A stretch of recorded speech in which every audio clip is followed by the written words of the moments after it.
Today we're going to look at factoring by grouping.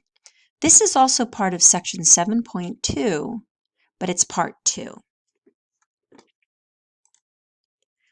Remember what the word factor means? It represents a number being multiplied to obtain a product. FOIL introduced us to quantities being multiplied to create a polynomial, like 2x plus 3 times the quantity x plus 4. Remember, we use the distributive property, or the shortcut FOIL, to be able to multiply those two and get a polynomial. Now we're going to go in the other direction, beginning with a polynomial and ending with factors.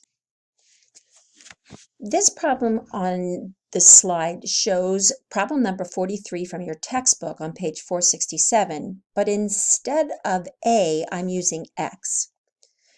Take a look at this polynomial. You'll notice that it has 4 terms, it's third degree, but notice also that the polynomial is in standard form, going from the highest degree to the lowest degree.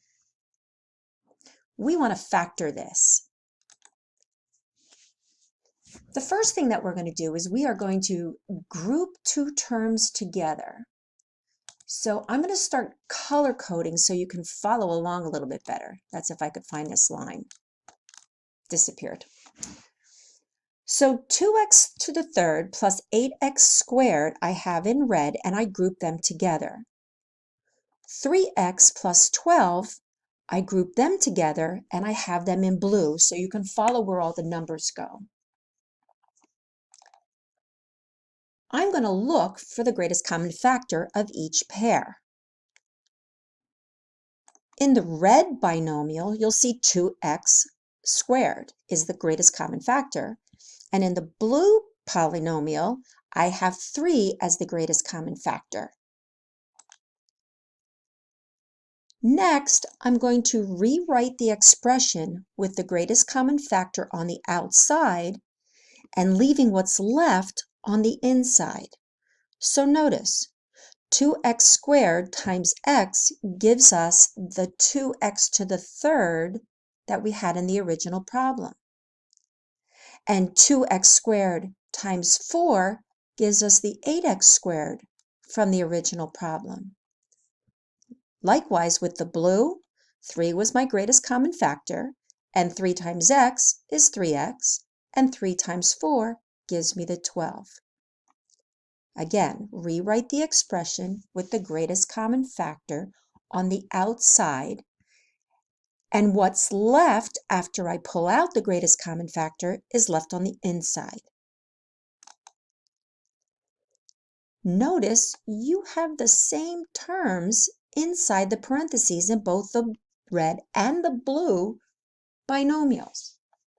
You're going to group them like this. So the ones that were in common I put in purple, red, and blue.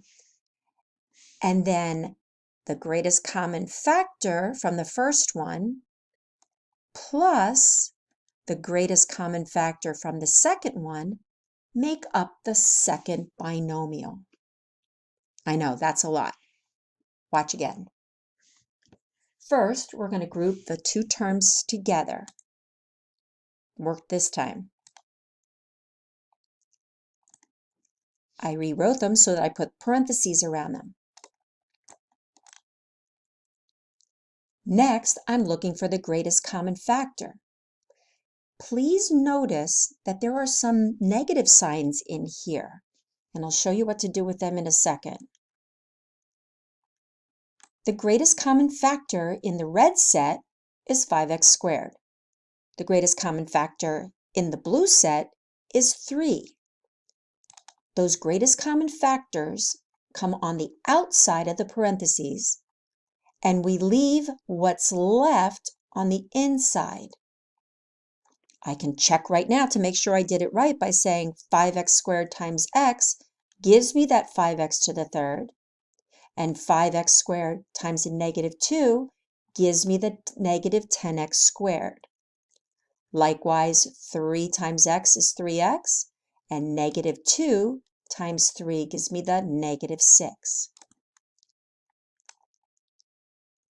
I have the same terms in each parenthesis, so I rewrite them like this. X minus 2 is what's in common.